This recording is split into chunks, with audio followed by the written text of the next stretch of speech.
Hi everyone, welcome to the third session on compensation management. In today's session, we people are going to discuss about only one concept, that is components of compensation.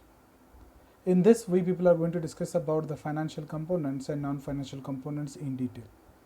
Before that, let's try to understand some factors which affects the pay structure of any organization, some factors. When we talk about the variables or factors affecting the pay structures, in our minds, we come across three important variables on which the overall pay structures of any organization depends. What are those? First one is the labor market conditions. We all know that the supply and demand will determine the pay structure of a particular class of employees. There is a second variable, that is companies' paying capacity or ability to pay. Even though there is a mismatch in supply and demand of a particular class of an employee, and if the financial feasibility of a particular organization doesn't allow them to pay handsomely, it is difficult to plan the compensation suitably, right? So the ability of a company to pay or company's paying capacity will also have its own impact on financial structure. And the last and very important is legal provisions. Either it may be from state government or it may be from the central government. As a HR managers, I need to take care of all the provisions and make sure that all provisions are included and implemented in my pay structure.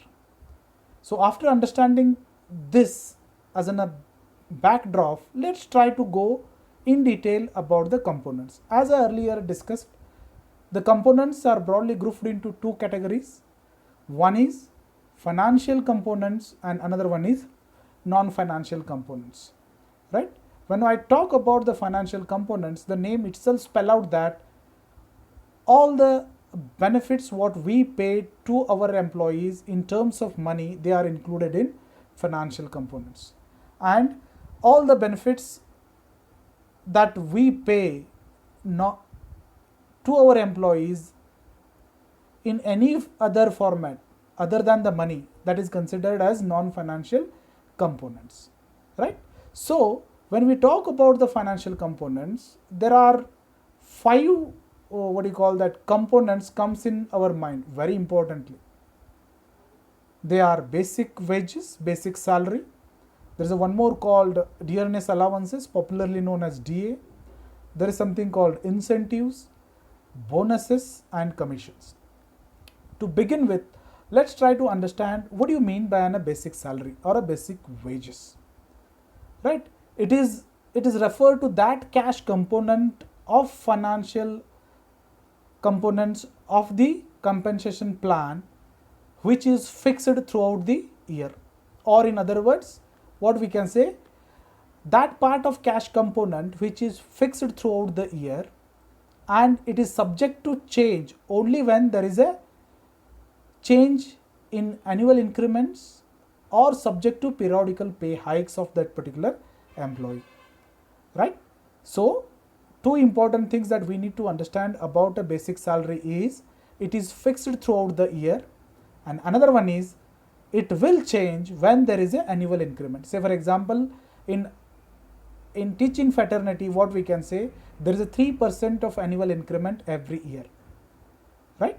So after completion of services for 1 year, we add 3% of increment to the basic salary, right? So that is what the basic salary or a basic wage is all about. Second one is dearness allowances, right? We all know that in today's dynamic environment, the prices of goods and services are go on increasing because of the inflation, right? So the payment of dearness allowances facilitates the employees and workers to face the price increases. That itself spell out that it is specific provisions made to compensate the increase in the price of goods and services, right?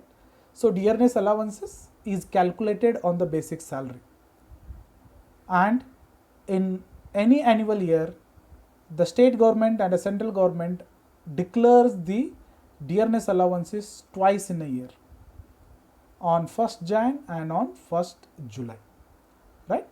The other one is about incentive. We all know that this is a very popular word, and all three are very popular word in marketing field, right? After completion of certain, set goals, specific goals, a particular employee are paid with some incentives to stimulate or to motivate them to perform better as compared to their earlier performances. Next one is about bonuses. We all know that India is considered as a nation of festivals, right?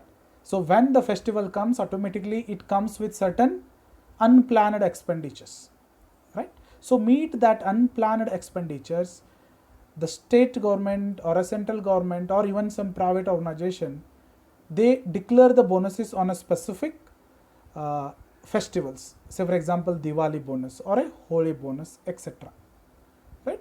After that, the last component of pay structure when it comes to the financial is commissions, and this is again a very popular in marketing field. After completion of certain sales value, right, after completion of certain sales value, the organizer or the employer will pay the commissions depending upon the revenue they have generated. That particular employee, what amount of revenue that a particular employee generates, on that some percentage as a commission is paid to that particular employee. So basic wage, dearness allowances, incentive, bonus and commissions are the major financial component of any pay structure, right? Next is about non-financial components. We all know that as a human being, I need to be satisfied psychologically also, right? Not only money satisfied, we all believe and agree that money is the vital force which will motivate all the employees to give their best to the organization. But apart from money, I need psychological satisfaction also, and that psychological satisfaction will be provided by non-financial components. So what are those? Let's try to understand. One is recognition.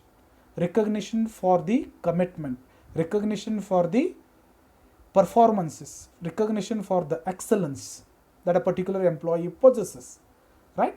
Either it may be through recognition certificate. So that itself acts as an ignition for the employee's performance, right? After that, there is a one more, say for example, offering challenging job responsibilities, right? So we assign some additional responsibility to a particular roles so that that particular employee feels more responsible, and automatically he will perform better and better as the day progress, right? So offering a challenging job responsibility is also considered as a major non-financial components of compensation structure. Next is promoting growth prospect. We need to have a periodical discussions as a HR people. We need to have a periodical discussions among our workforce, and we need to ensure them that their growth is intact. If they spare their valuable years to our organization, there will get some growth in their vertical progression. So we need to sell the growth prospect to our employees. That will also help them to stay, or it will also help to retain the employees, right? That is also itself provides the psychological balance in the minds of the employees. Clear? Next is about comfortable working conditions. It is a responsibility of an HR department that they need to create and provide the conducive working environment in the organization, right? So that people loves to spend their allocated time more productively, right? That is, we need to have that group cohesiveness. We need to create that kind of environment in the working place that people loves to come to the organization. They never feel that yes, today again it is a one more worse day that I have spent in the organization. No, then you never allow them to feel like that, right? Have a periodical meetings, try to develop that growth cohesiveness and ensures that the working conditions should be conducive one. Clear? Next is about competent supervisors. That is also a very very important element that present workforce requires. As a HR department, I need to make sure that the supervisor should have some edge of knowledge as compared to their subordinates. We need to train our supervisors, right? If the supervisors does not have that competent, that does not have that grip on that particular work, he cannot guide or he cannot supervise the subordinates efficiently, right? Competent supervision is also considered as a non-financial component of a pay structure. People loves to work with a what do you call the dynamic leadership, right? Next is job sharing and flexi time. We all believe in that.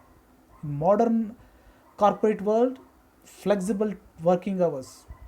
Yes, there is no rigid rule that you need to punch in. No doubt, to have some discipline in the working environment. Sorry, I need to have some rigid policies, right? But apart from that, you need to provide some job sharing options with your employees and also some flexible time in certain given conditions or in certain situations, right? So it will act as a boost, it will motivate them. And after this, there is one more thing that we all need to understand as a student of HR. There is something called fringe benefits, right? apart from these apart from this, if something that you wish to provide to your employees, right, your employees, that included in fringe benefits. So what are those?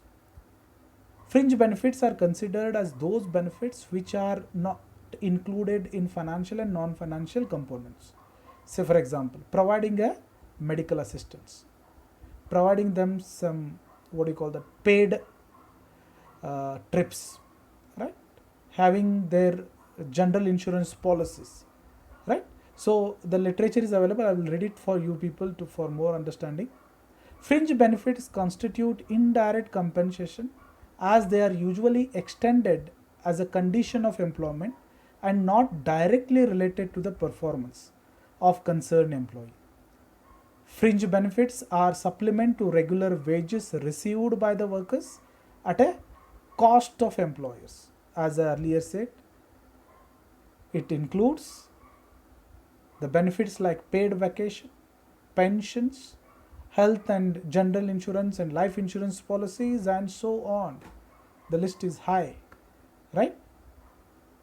So, at present, we need to understand that compensation package includes two major what do you call that category. One is financial components. It includes the 5 variables. Popular one is basic salary and dearness allowances, and there is something called non-financial components, which includes, it is already there on the slide, recognition, offering the what do you call the challenging job responsibilities, right? Having a competent supervisors. These are all form as a part of our compensation package.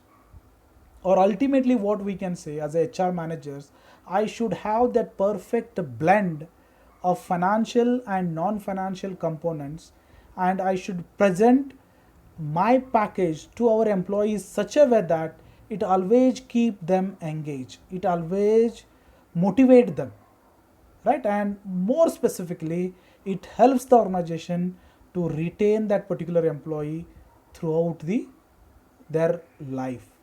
Retention of employees is totally depending upon the compensation package of a particular organization. So here I end my discussion for today's session. Stay at home, stay healthy, be happy.